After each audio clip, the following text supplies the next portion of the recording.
নমস্কার বন্ধুরা, আমি রাত্রি বলছি। বড়দের প্রণাম আর ছোটদের ভালোবাসা জানিয়ে শুরু করছি এই সিজনে সবচেয়ে সেরা রান্না, এই বসন্তকালের। আমার শাশুড়ি মা তো কয়েকদিন আগে থেকেই বলতে শুরু করেছে, ফাল্গুন মাস পড়ার আগে থেকে, কবে নিম পাতা নিয়ে আসবে, কচি নিম পাতা, আর কবে ভাজা করে দেবে। দেখো, নিম পাতা বাজার থেকে কিনে নিয়ে এসেছি। নিয়ে এসে আগে বেছে নিচ্ছি, কীভাবে বাছতে হবে তোমাদের সেটা দেখিয়ে দিচ্ছি। এই যে কচি কচি নিম পাতা ধরে এরকম টান মারলেই মাঝের শীটটা রয়ে যায় আর পাতাগুলো হাতে চলে আসে।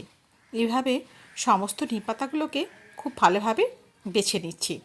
দেখেছ, শুধু পাতা বা একদম কচি ডগাটা থাকে। এইভাবে সমস্ত পাতাগুলোকে বেছে নিলাম। এই নিম পাতাগুলো কিন্তু খুব ভালোভাবে ধুয়ে পরিষ্কার করে নিতে হবে। নিম পাতা খাওয়া কিন্তু আমাদের শরীরের জন্য ভীষণ ভালো।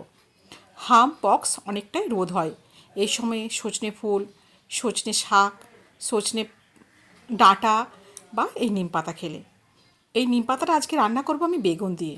বাজার থেকে বেগুন নিয়ে এসেছি। বেগুনটাকে এরকম ডুমো ডুমো করে ছোট্ট ছোট্ট করে কেটে নিয়েছি।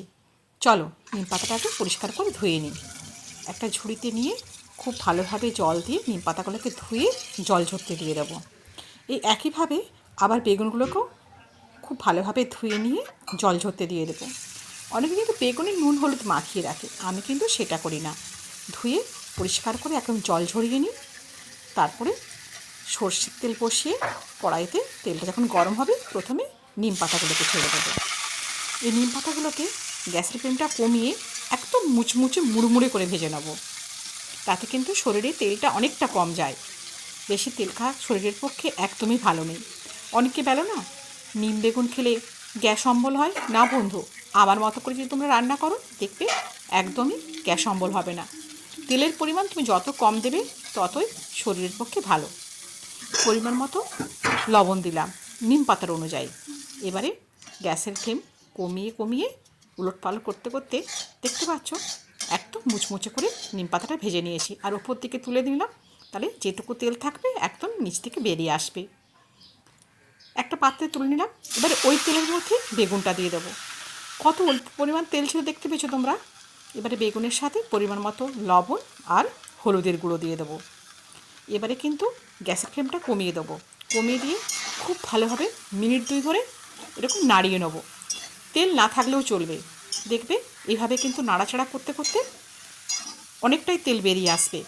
যেটুকু তেল আছে এরকমভাবে নাড়াচাড়া করে একটা তোমাকে চাপা দিতে হবে। চাপা দিয়ে মিনিট 3-4 বাদে ফিরে আসবে। দেখবে বেগুনটা একদমই সেদ্ধ হয়ে যাবে। আর তুমি বুঝতেও পারবে না যে এত কম পরিমাণ তেলে কীভাবে তোমার বেগুনটা ভাজা হলো। গ্যাসের ফ্লেম কিন্তু দেখো একদমই কমানো রয়েছে। ফিরে এলাম। দেখতে পাচ্ছ বন্ধু, খুন্তির সাহায্যে যখন নাড়ানাড়ি করছি, দেখছি বেগুনটা একদমই সেদ্ধ হয়ে গেছে। এই অবস্থায় কিন্তু একটু নাড়াচাড়া করে আমি অ্যাড করে দেবো ওই ভেজে রাখা মুচমুচে করে নিম পাতাগুলো। কারণ নিম পাতাটা প্রথমে ভেজেছি, নিম পাতার মধ্যে অনেকটাই তেল রয়েছে। ওই তেলটা বেগুনের সাথে একদম মাখামাখি হয়ে যাবে। এইভাবে নিম পাতা রান্না করলে খেতে যেমন সুন্দর লাগে আর শরীরের পক্ষেও ভীষণ ভালো। নিম পাতা খাওয়া ভালো আমরা সবাই জানি, কিন্তু এত তেল দিয়ে ভাজা হয় যে ডিশের মধ্যে তেল গড়িয়ে আসে। সেভাবে কিন্তু নিম পাতা খাওয়া একদমই শরীরের পক্ষে ভালো নয়। এরকম পদ্ধতিতে নিম পাতা খাবে, দেখবে শরীর ভালো থাকবে। যেটুকু পুষ্টিগুণ থাকবে সেটুকু আমাদের শরীরে যাবে। এইভাবে সমস্ত নিম পাতাটাকে আমি রেডি করে নিলাম।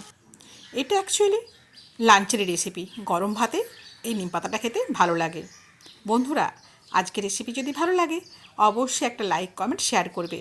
আর আমার রেসিপিগুলো যদি তোমাদের পছন্দ হয় অবশ্যই বন্ধুদের মধ্যে একটু শেয়ার করে দাও না প্লিজ। দেখেছো বন্ধু, আমার থালাতে কিন্তু একটুও তেল লেগে নেই, অথচ নিম পাতাটা খুব সুন্দরভাবে ভাজা হয়েছে। আজ তাহলে এই পর্যন্ত। সবাই ভালো থেকো, ধন্যবাদ।